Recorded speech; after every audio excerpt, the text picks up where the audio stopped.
I think we are live. Shabbat Shalom, everybody. I'm going to see if I can adjust this a little bit and get rightly set up here. And I'm going to enter chat. So, Shabbat Shalom. Today, Lord, if you'll hand me those notes there. Today has been an interesting day. Um, we just got back home from a memorial service for term friend, Jim Winter. And it's been interesting. Saw a lot of people that I haven't seen in years. Is kind of the story Jim had was Winter Sound, and it's kind of been a Winter Sound reunion today, and it was great to catch up with a lot of folks. I encourage and ask for prayers for Jim's family. Um, his wife's name is Sally. You would spell that Cely, Sally. Her daughter, Sunshine. Yes, that's her name, Sunshine, and son, Zach. Jim has two siblings, Erica and Ed, and a long list of friends. The funeral home today was packed. Probably 275 toward 300 people there. And I had the privilege of overseeing and conducting the funeral, and beautiful music was played and lots of memories. So I'm grieving a little bit today, missing Jim badly, but this is Shabbat. And so we count all things as complete and done. Shabbat Shalom to everyone that is joining. Thank you so much for working with us. We got just a few miles from home and it started to snow. So we'll see how much snow accumulates and whether it's the half inch or 12-inch variety. We'll see. Today we are in Torah portion Bashalach, which is in the wording for when he sent. I want to direct your attention to Shemot or Exodus chapter number 14. I'm going to read quite a few verses here, verse 11 through 31, if you'll permit me to read that much. Verse 11 says, "And they, that is Israel, said to Moshe, did you take us away to die in the wilderness because there are no burial sites in Mitzrayim? What is this that you have done to us to bring us up out of Mitzrayim? Is this not the word that we spoke to you in Mitzrayim, saying, leave us alone and let us serve the Mitzrites, for it would have been better for us to serve the Mitzrites than to die in the wilderness." And Moshe said to the people, "Do not be afraid. Stand still and see the deliverance of Yahweh, which he does for you today. For the Mitzrites whom you see today, you are never to see again. Yahweh does fight for you, and you keep silent." Yahweh said to Moshe, "Why do you cry to me? Speak to the children of Israel and let them go forward. And you lift up your rod and stretch out your hand over the sea and divide it, and let the children of Israel go on dry ground through the midst of the sea. And I am strengthening the hearts of the Mitzrites, and they shall follow them, and I am to be esteemed through Pharaoh and all of his army, his chariots and his horsemen. And the Mitzrites shall know that I am Yahweh when I am esteemed through Pharaoh, his chariots and his horsemen." And the messenger of Elohim, who went before the camp of Israel, moved and went behind them. And the column of cloud went from before them and stood behind them, and came between the camp of the Mitzrites and the camp of Israel. And it was the cloud and the darkness, and it gave light by night, and the one did not come near the other all night. And Moshe stretched out his hand over the sea. Yahweh caused the sea to go back by a strong east wind all that night. It made the sea into dry land, and the waters were divided. And the children of Israel went into the midst of the sea on dry ground, and the waters were a wall to them on their right and on their left. The Mitzrites pursued and went after them in the midst of the sea, all the horses of Pharaoh, his chariots, and his horsemen. And it came to be in the morning watch, the Yahweh looked down upon the army of the Mitzrites through the column of fire and cloud, and he brought the army of the Mitzrites into confusion. And he took off their chariot wheels so that they drove them with difficulty. And the Mitzrites said, "Let us flee from the face of Israel, for Yahweh fights with them against the Mitzrites." The Yahweh said to Moshe, "Stretch out your hand over the sea and let the waters come back upon the Mitzrites on their chariots and on their horsemen." And Moshe stretched out his hand over the sea, and the sea returned to its usual flow at the break of day, with the Mitzrites fleeing into it. Thus Yahweh overthrew the Mitzrites in the midst of the sea. And the waters returned and covered the chariots and the horsemen and all the army of Pharaoh that came into the sea after them, and not even one was left of them. And the children of Israel walked on dry ground in the midst of the sea, and the waters were a wall to them on their right and on their left. Thus Yahweh saved Israel that day out of the hand of the Mitzrites, and Israel saw the Mitzrites dead on the seashore. And Israel saw the great work which Yahweh had done in Mitzrayim, and the people feared Yahweh and believed Yahweh and his servant Moshe. Got an interesting title for today.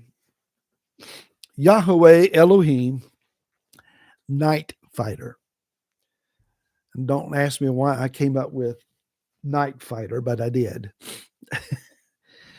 So Yahweh is a night fighter, or maybe we should say the night fighter.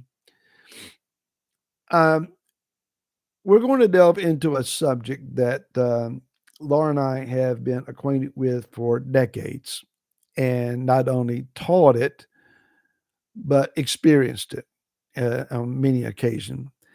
That's the subject of spiritual warfare. Now, back in the late 80s, all the way up through the early 2000s, perhaps, that was a much more common phrase that was used. And yes, there were some things that went out of bounds, but there is a necessity to understanding how to fight and to war in the spirit. There are certain things, certain avenues of necessary accomplishment that cannot be attained by just casual prayer and Bible study. Reading the Bible and praying every day is a good thing. I encourage it. Walking righteously is a great thing. I highly encourage it.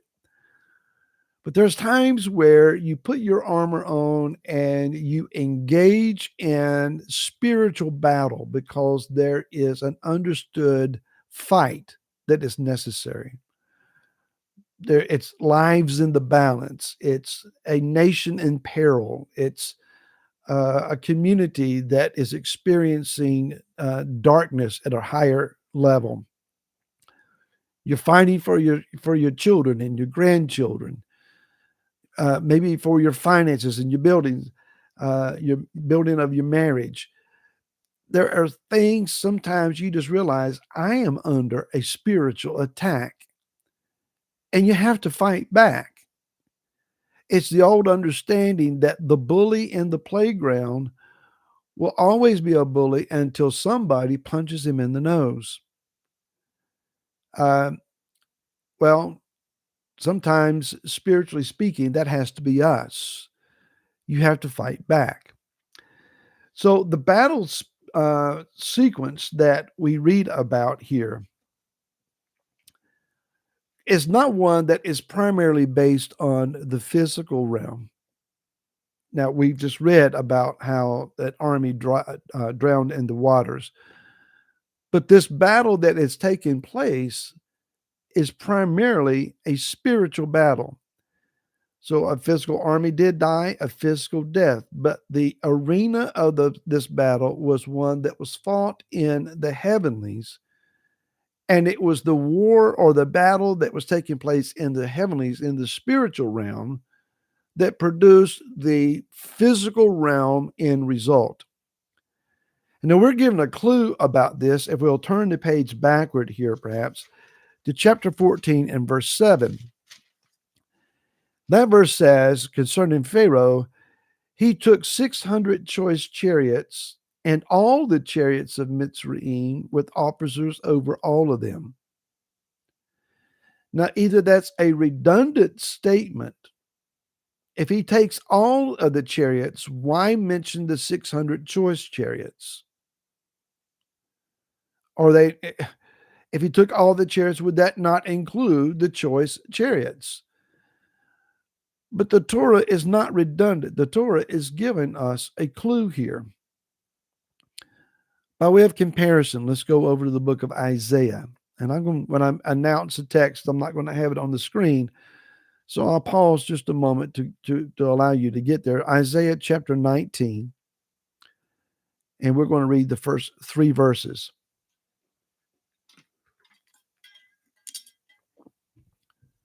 The message concerning Mitzrayim. See, Yahweh is riding on a swift cloud, and he shall come into Mitzrayim. And the idols of Mitzrayim shall tremble at his presence, and the heart of Mitzrayim shall melt in its midst. And I shall stir up Mitzrites against Mitzrites, and they shall fight each one against his brother, and each one against his neighbor, city against city, reign against reign. And the spirit of Mitzrayim shall vanish within them, and I will destroy their counsel. Mitzrayim is not just a people living in a particular geographic location. There is a spirit of Mitzrayim. There's spiritual quality to this place. Now, in the deeper volumes of rabbinical commentary, the sages have said the following, referencing what I just read in verse 2, where it says, I shall stir up Mitzrites against Mitzrites. Another translation says, and I will confuse Egypt with Egypt. That is to say, celestial Egypt with terrestrial Egypt. For the celestial legions are in charge of the terrestrial ones, and they were both altogether thrown into disorder. They were confused on high, so that the Egyptians could not derive inspiration from the celestial sources as formerly. What this deep level commentary is suggesting to us is that the spiritual element of Mitzrayim or Egypt in the spiritual realm was empowering Pharaoh's physical realm army.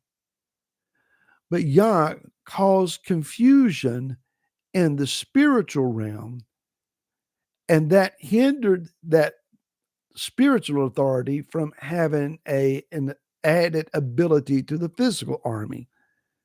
In other words, the battle was won in the spirit before it was ever engaged in the physical.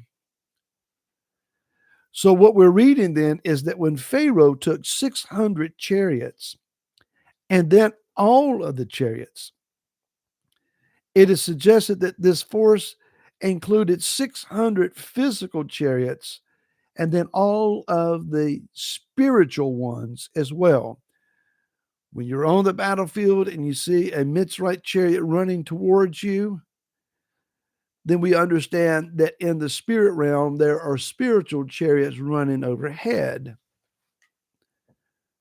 Gives us pause to think about modern day warfare, where we think, well, it's all won by technology and drones and satellites and extreme capable military aircraft, etc.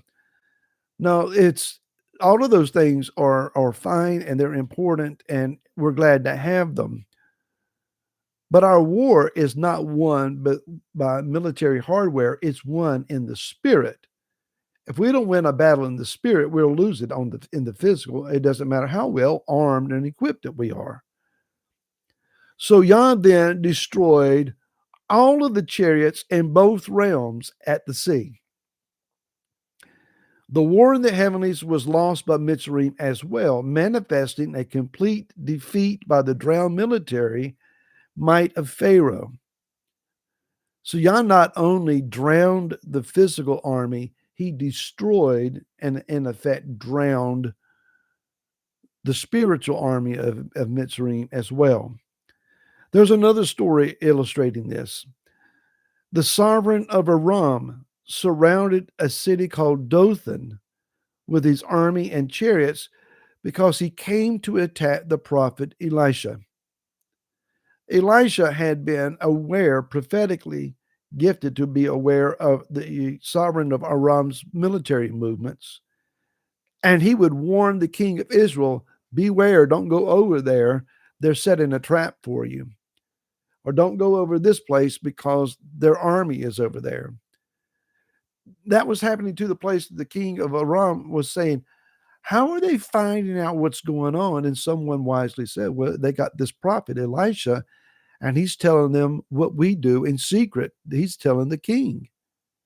So the king of Aram put all of his chariots, his armor, his horsemen, his footmen together and surrounded the city that Elisha was staying in.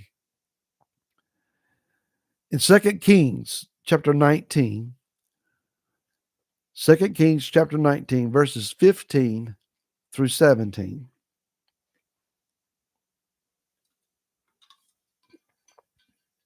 It says, and the servant of the man of Elohim rose early and went out and saw an army, surrounded the city with horses and chariots. And his servant said to him, oh, my master, what do we do? And he, that is Elisha, answered, do not fear, for those who are with us are more than those who are with them. And Elisha prayed and said, Yahweh, I pray, open his eyes and let him see.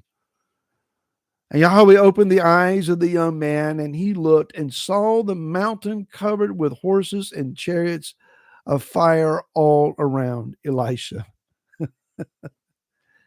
Elisha was not concerned because he knew that there was a spiritual host surrounding this physical army that would decimate them and prevent them from doing any harm to him.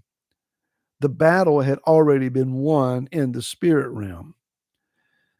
If we go and compare 2 Corinthians chapter 10 and read verse 4 through 5, you can quote this verse. Once I start, you'll pick up and you'll quote it with me. 2 Corinthians 10, verse 4 and 5 says, for the weapons we fight with are not fleshly, but mighty in Elohim for overthrowing strongholds, overthrowing reasonings and every high matter that exalts itself against the knowledge of Elohim, taking captive every thought to make it obedient to the Messiah. Our weaponry is not physical, it's spiritual. The reasonings that plague our mind, the high matters that exalts themselves against Messiah Yeshua, the thought processes that bring defeat or anxiety or senses of jealousy or anger, all of that is spiritual in nature. You might think, well, it's just me and my personality. No, it's more than just you and your personality. There's a spiritual thing, a spiritual element that is at work here. And you don't overthrow these things by sheer willpower. It takes spiritual engagement. And again, it says our weaponry is not fleshly, but mighty in Elohim.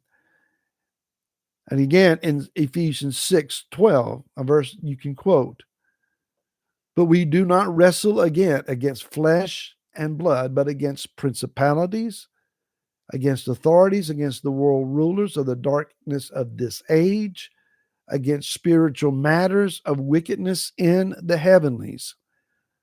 Folks, our battle is not with each other or with those that we disagree with or, a group or anything of that nature. Um, it's to be won in the spirit realm. All of the upset in the streets of this nation that you see where there are protests and riots and violence and filthy mouths or railing and accusing, and it's a very undesirable situation. And we think, well, we just need to send in more military or more police officers. It's not physical might. They'll match the numbers. What has to take place is this thing has to be won in the spirit first. Then the physical realm can be resolved. But as long as the antagonistic spirits of darkness are at work, however they are playing and whichever sides they're playing, as long as they are active, we're not going to see any resolve or peace in these situations.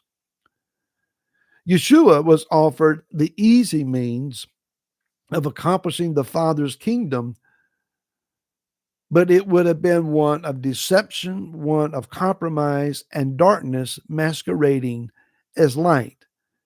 In the book of Luke, chapter 4, verse 5 and 6. Luke 4, verse 5 and 6. And the devil, taking Yeshua up on a high mountain, showed him all the reigns of the world in a moment of time. He wasn't just showing him the reigns of the world at that particular time frame, but all the kingdoms, even into our day. And the devil said to him, all this authority I give you and their esteem, for it has been delivered to me, and I give it to whomever I wish. Now we know that Hasatan is a liar, and we know that he has no truth in him. Whether he has absolute authority to hand any of this authority to anyone is debatable. Whatever authority he may have had was that which man, Adam and Chava, had yielded to him. But we also see in the book of Revelation, chapter 11, that the kingdoms of this world are become the kingdoms of our Messiah. And in the book of Revelation, we're talking about celestial events in the heavenlies where time is not calculated the way we calculate it here. So when we read that verse, we might need to understand that's not a futuristic event where at some point in the last days, Yah is going to look at his son and say, I give you the kingdoms of this world. That's already been established. It just hasn't been manifested in the earth yet. So what Hasatan was offering, Yeshua already had. How could Hasatan give Yeshua something he didn't have to give him and that Yeshua already possessed? In order for Yeshua to accept this, he would have been walking in compromise. He would have been walking in the lack of light. And so Yeshua did not come to strike up a partnership of ease with Hasatan, but rather to destroy or annihilate his fake kingdom. We read in 1 John chapter 3, verse 8, a verse that includes, for this purpose the Son of Elohim was manifested to destroy the works of the devil. Yeshua didn't come to accept a mediocre kingdom that was temporarily under his authority. Rather, he came to destroy the kingdom of darkness and bring the kingdom of light in its place. So make no mistake, Yeshua is leading us against the powers of darkness and enabling us to fight the night or to night fight.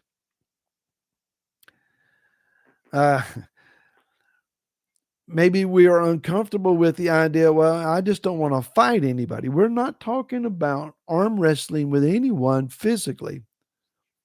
We're talking about identifying where the darkness is, discerning how it is infiltrating our homes and our families and our communities and the realm of influence that we have, and saying we're not going to tolerate it anymore. We're not going to operate in a joint kingdom with you, but rather we're going to resist you and we're going to fight against you and push back this darkness.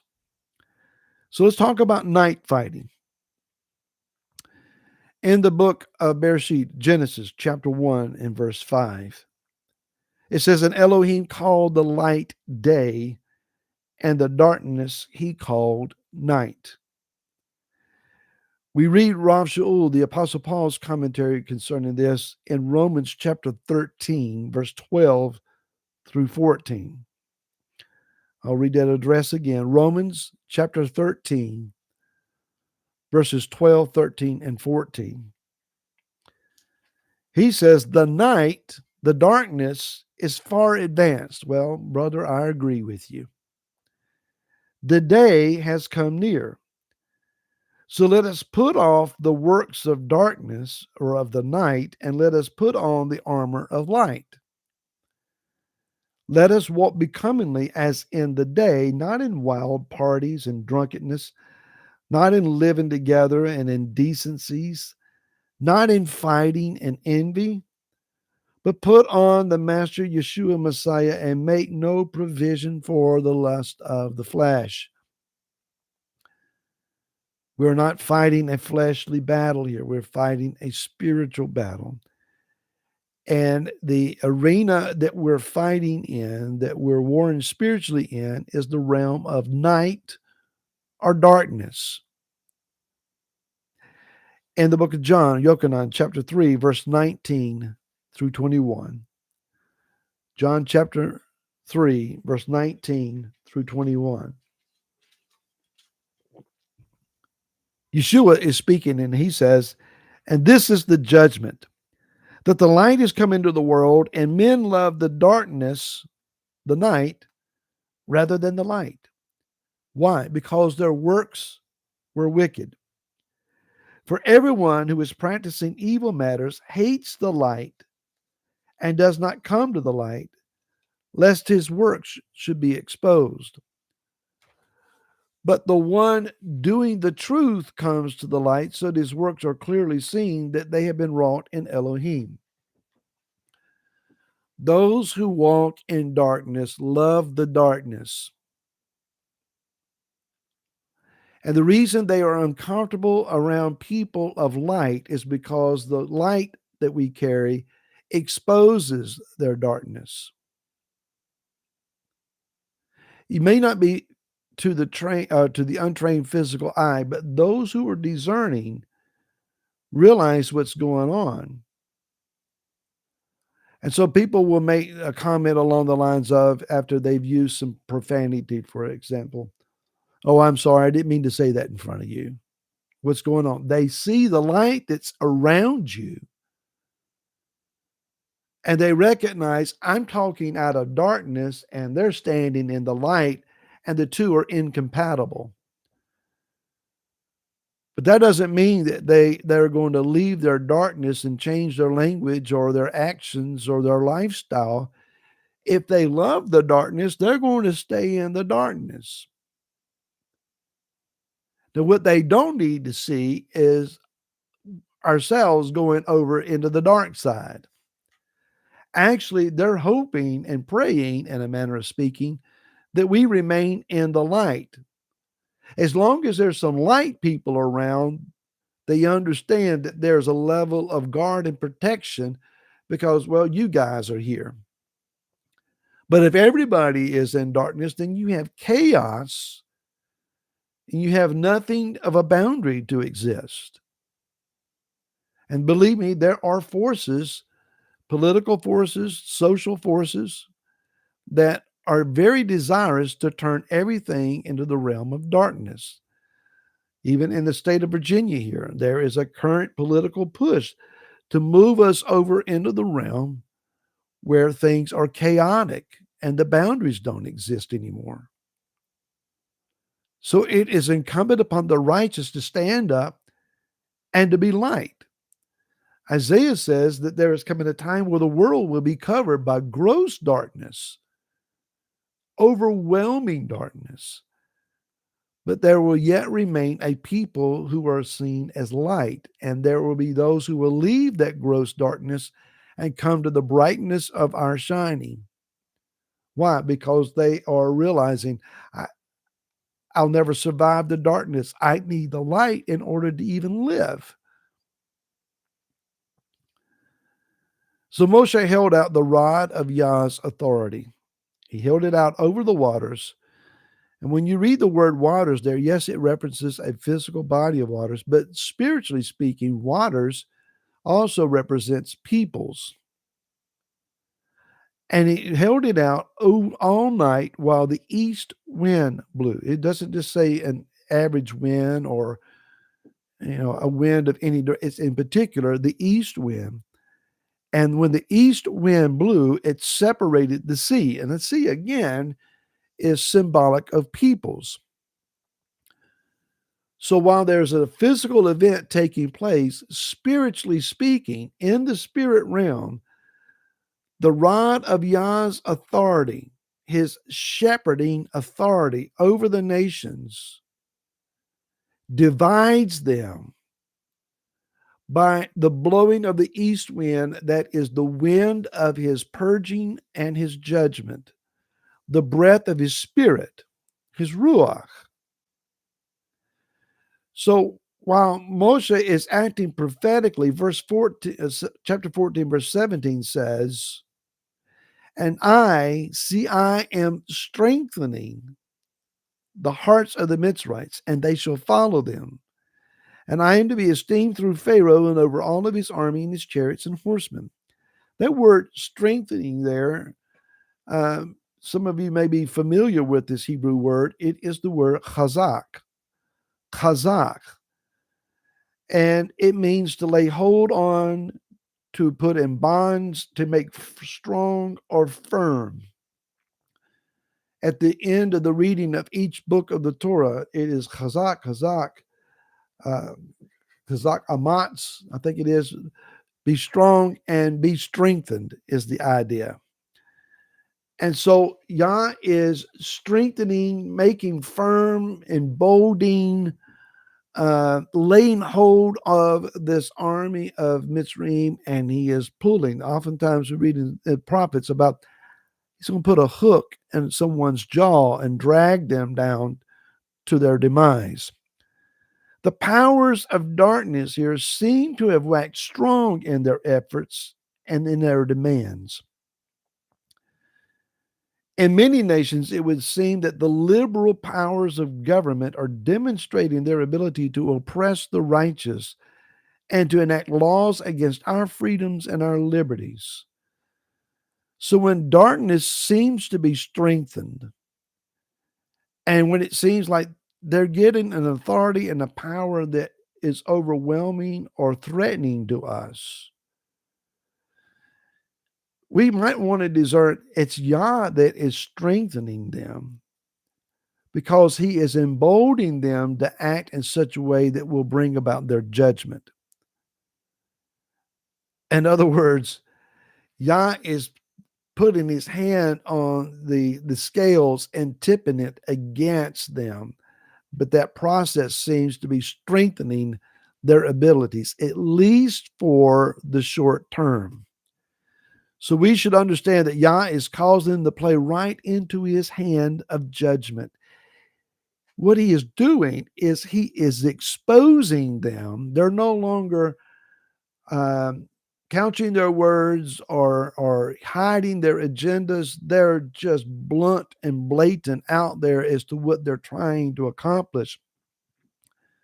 And he's causing them to act in irrational fury, only to cause their complete and total destruction.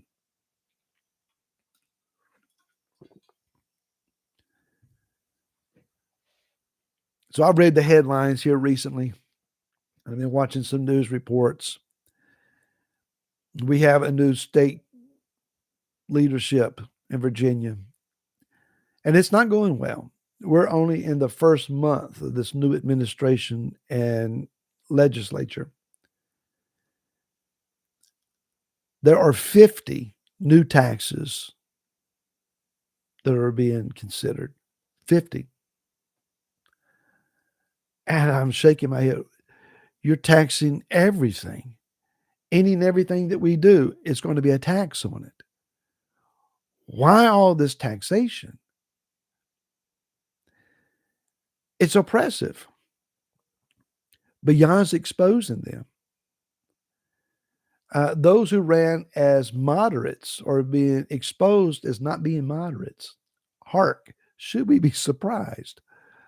No, we shouldn't.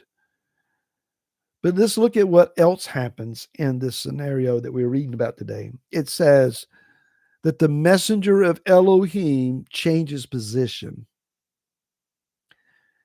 When Pharaoh's army is being pushed into a place of being exposed, it is predicated upon the messenger of Elohim, the mighty one of Israel, who guards and shields Yah's covenant people, changes position and moves from in front of them and goes around and stands behind them. The result of that is that's a spiritual realm thing that takes place. The physical realm mirroring of that is that the cloud, the pillar of cloud, moves from in front of them and also moves around in behind them. In other words, the messenger of Elohim and the pillar of cloud and fire are vitally connected. One moves with the other in so much that they are significantly ichad, together. And then later on, it says that Yah looked down upon the Mitzrites through this fire and column. The messenger of Elohim, who was ichad with this pillar, is also the vantage point of the eyes of Yah looking down through and seeing what's going on. So this is more than just an angel. This is a powerful thing that is taking place. What is accomplished is a separation of Israel from Mitzrayim. It says the one did not come near the other all night. During the reign of darkness, there is to be a separation between who is Israel and who is walking in darkness. We are entering, and I want you to hear this clearly, we are entering the days of separation from this present world. As our current world turns more and more against the heart of Yeshua, we must discern the cloud that would divide us. You don't want to be on the wrong side of the messenger of Elohim. When the cloud moves, don't stand on the wrong side of the cloud.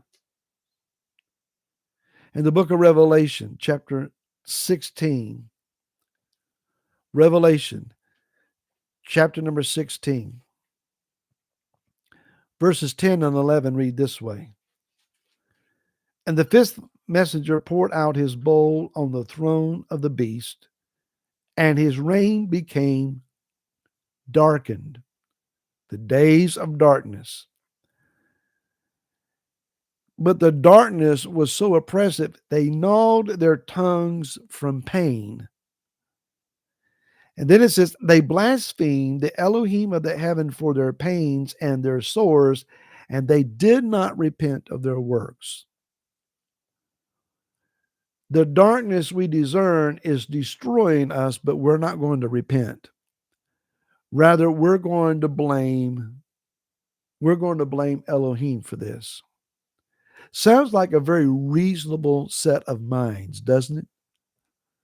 Sounds like that there is a group of calm and rational people that are looking at their current circumstance of agony and saying, maybe we had something to do with this.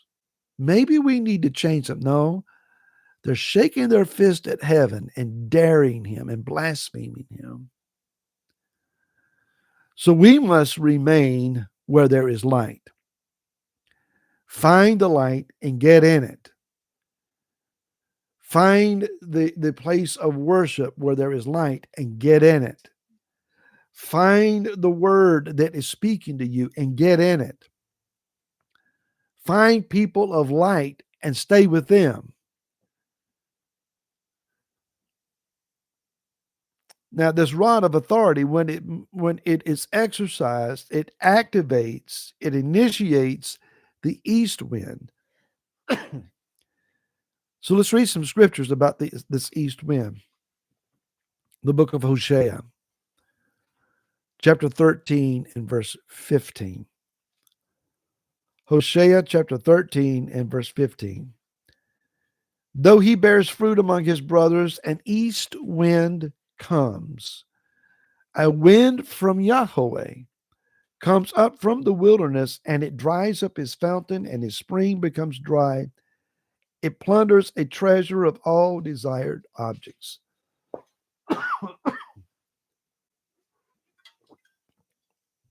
So this is an east wind that comes from Yah. It is a judging wind.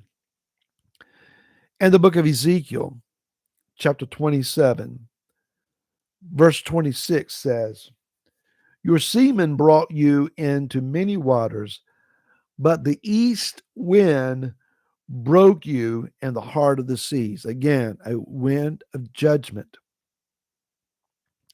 And then finally, in Isaiah chapter 27, verse number 8. In measure, by sending her away, you contended with her. He shall take away by his rough wind in the day of the east wind. So what we read about in these verses is that by Yah's wind, the waters are divided. The waters are discerned, if you will, and the division of the waters is an act of judgment. Israel, even in their imperfection, they are judged or determined that they merit the hand of Yah to deliver them, because Yah promises not that they live such high and esteemed righteous lives, but Yah is acting in covenant promise for Israel unto the place that he can bring them into redemption. Thank you, Father, that your heart was toward us enough to allow us to survive long enough to be born again.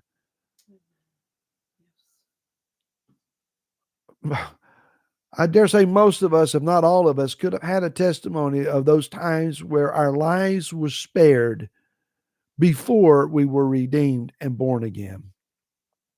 Thank you, Father, that you acted in mercy, knowing that we would come to repentance. So Yah has a plan for Israel, and in his judgment, I am choosing Israel and I am rejecting Mitzrayim. And I'm demonstrating this by the blowing of my east wind that brings judgment. So when the wind blew, the waters were divided, and it divided the waters that are spiritual and then above from the waters that are physical and below, as well as from side to side. What he was doing, prophetically speaking, was that he was separating the powers of darkness from the physical battle, leaving Mitzrayim to their own devices and their own physical strength. Pharaoh was a sorcerer. He practiced sorcery. He lived by the dark arts. He was assuming that this last god of his at this location would grant to him victory over Israel. So he just goes barging straight into what was an impossible place for him to see. Did he not see? Wait a minute, it's miraculous that these walls of water, or piled up. Maybe he thought his God did that. So we're going to pour into this chasm here, and we're going to destroy Israel in the midst of these waters. Yah set his own death trap.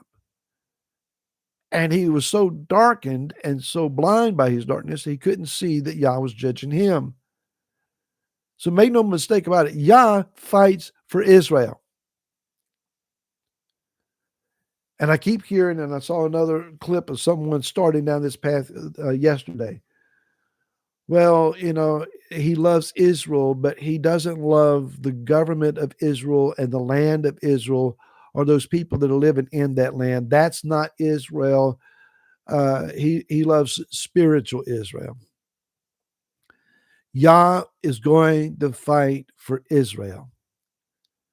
When you read in the prophets, and we'll read this here in just a moment, actually, Yah is going to bring the nations against his people in his land, not to destroy his people, but to destroy those against Israel. He's going to expose the enemies of Israel and destroy them. So I want you to think about this. When they got down to the sea, the water was a barrier. The water was an impediment to their continuing of a journey. But what was a barrier became walls of boundary and protection. Yah transformed a barrier into a path. Somebody needs to hear that today. What's blocking your path right now will become an open door. What you can't see a way across or a way through, Yah is going to open it up and make a way through it. And every time I think about something like this, I'm thinking about the facility that we need at House of David. It seems to be a barrier right now. It's going to become a path. Yah's going to make a way. Yes, you are. And I give you thanks for that, Father. And the way that this was transformed from a barrier to a path was by the same wind of judgment and purging that the world faces. So what Yah uses as an open door for us as a slam door shut in the face of our adversaries. What brings us deliverance is their destruction. So he contrasts dry ground versus a drowning path. Isaiah chapter 41, verse 10 through 13 says, "Do not fear, for I am with you. Do not look around, for I am your Elohim. I shall fortify you. I shall also help you. I shall also uphold you with the right hand of my righteousness. See, all those who raged against you are ashamed and blush. They are as non-existent, and the men who strive with you perish. You seek them, but you do not find them. Those who struggled with you, those who fight you are as non-existent as naught. For I, Yahweh, your Elohim, am strengthening your right hand, saying to you, do not fear. I shall help you." Father, we need your help. That's a frequent prayer of mine. Father, help me. Whether it's putting together a video or a teaching or preparing to speak at a memorial or a funeral, Father, help me. In my daily endeavors, I'm frequently uttering the phrase, "Oh, yeah, help me. Why, I can't do things without him. Help me. Make a way for me." In Isaiah 43, verse 1 and 2, again, familiar scriptures.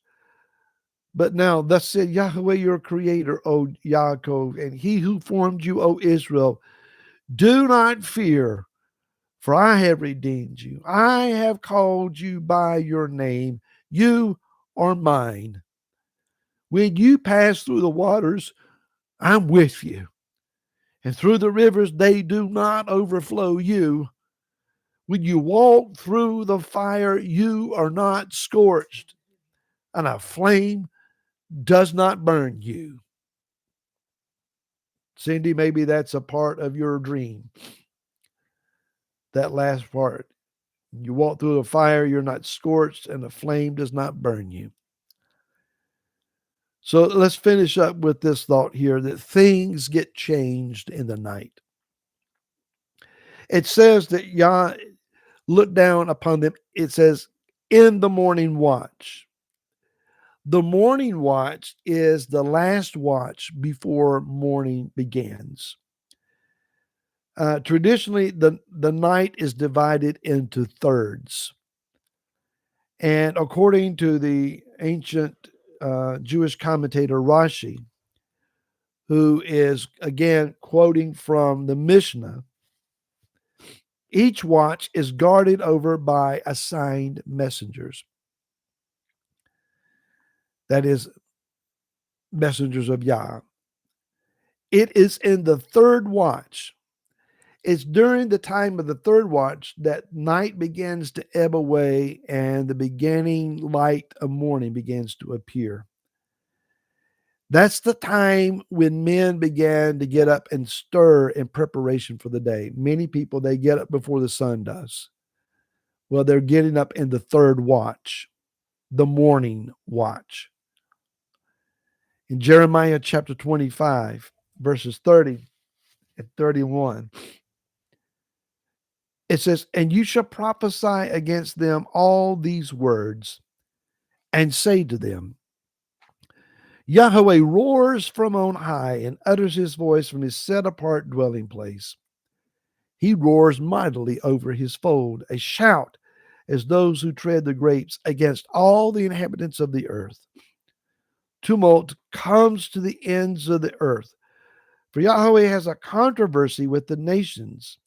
He shall enter into judgment with all flesh, and the wrong he shall give to the sword, declares Yahweh.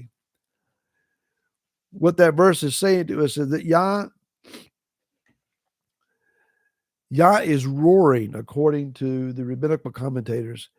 He is roaring in the morning watch, and he is setting judgment against those who are setting their hearts to do evil. Woe to the man who arises early to do evil, the Proverbs says. So Yah is roaring against darkness. Yah is not afraid of the darkness, however. Notice this. Yah sees and knows in the darkness as well as in the light. In Psalms 139, verse 11 and 12.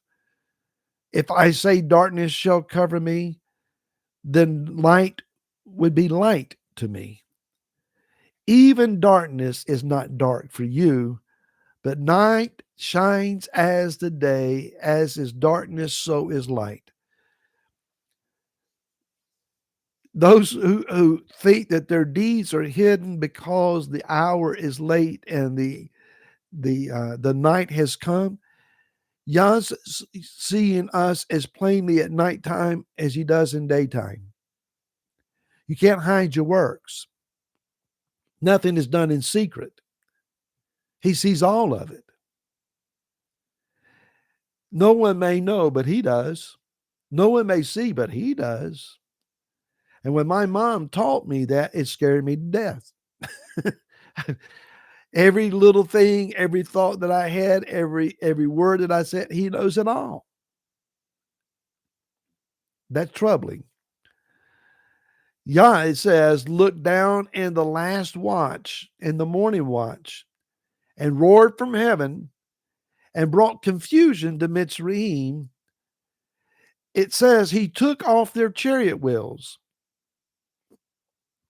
Now I can just see these axles on the chariots dragging in the dirt and this path, and the wheels are falling off.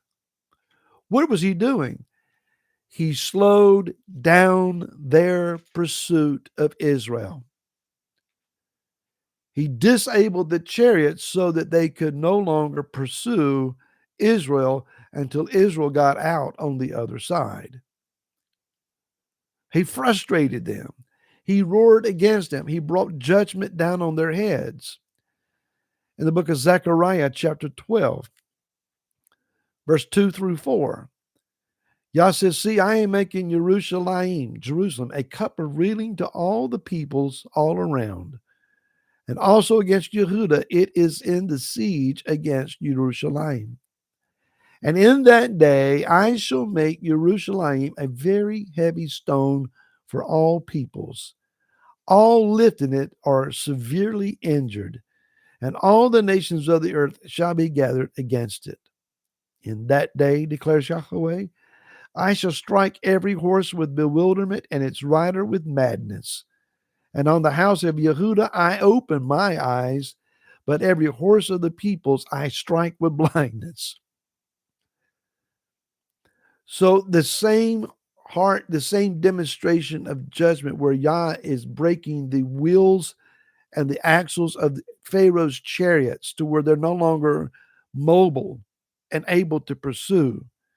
Yah is going to exercise the same mindset, but causing Jerusalem to be the stone of contention, the point of contention for all of the earth. The world leaders are going to lose their minds over Jerusalem. They're going to be consumed with the need of surrounding Jerusalem and make it become whatever it is their designs for it will be. For years, the idea among many has been we need to make Jerusalem an international city with the UN flag flying on the Temple Mount.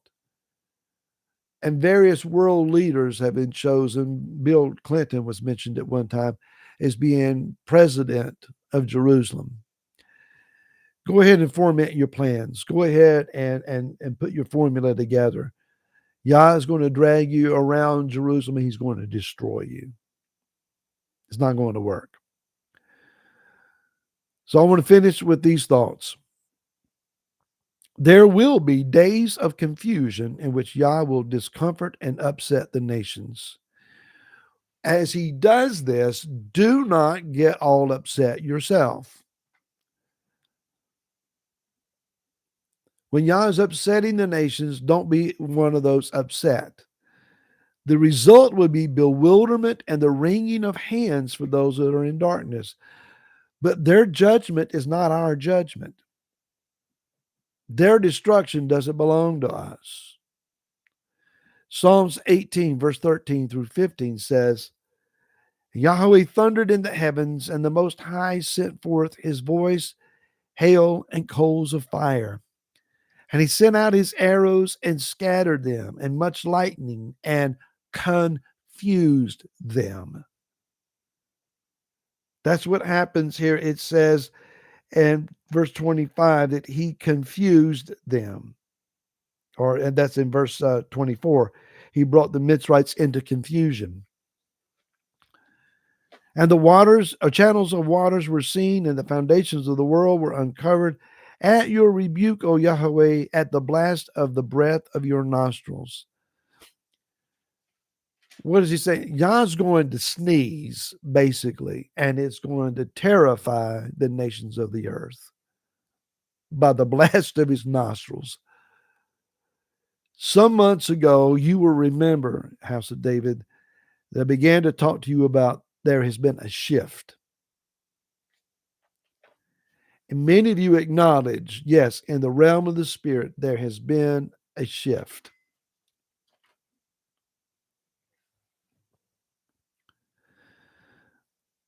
That shift leads to a sifting.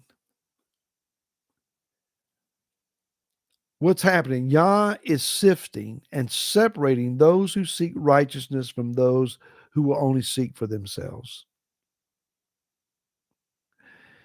You must not be partners with Mitzrayim. This world's system is going to be judged and it's going to be destroyed. But in the process, Yah is going to save Israel. So I give you this last thought. Their destruction is our deliverance. And we're going to have to be okay with that. When the foundations are destroyed, what are the righteous going to do? They're going to stand righteously. They're going to do what they know to do that is right. They're going to trust Yah.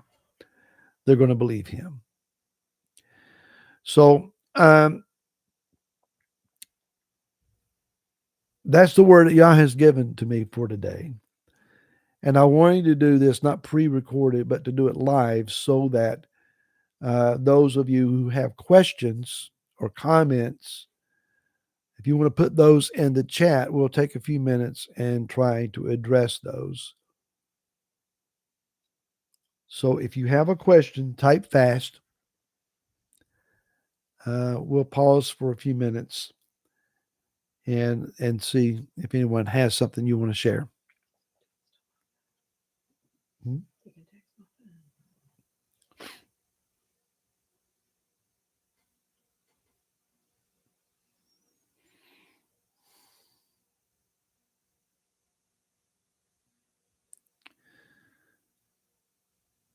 Anybody got a comment you want to put in there or a question? If Corbin's around, I know he's got a question.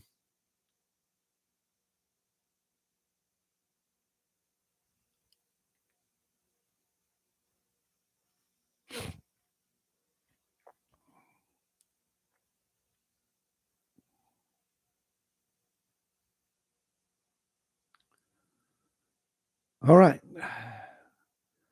Thank you, Venus.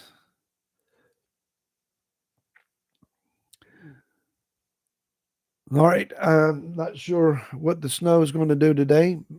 Be careful if you have to go out. Check on folks that you know that may need checking on. And we pray that the Father will keep you all safe and well taken care of. We're seeing advanced forecast of more snow in the upcoming week. We're having winter this winter, an amazing thing. So we want to share with you the Aaronic blessing and the Shema, and then we will let you go and enjoy the rest of your Shabbat. Yivarekaka Yahuweh vayishmareka Yair Yahweh panavileka vikuneka Isa Yahweh panavileka viasim leka shalom. May Yahweh bless you and keep you.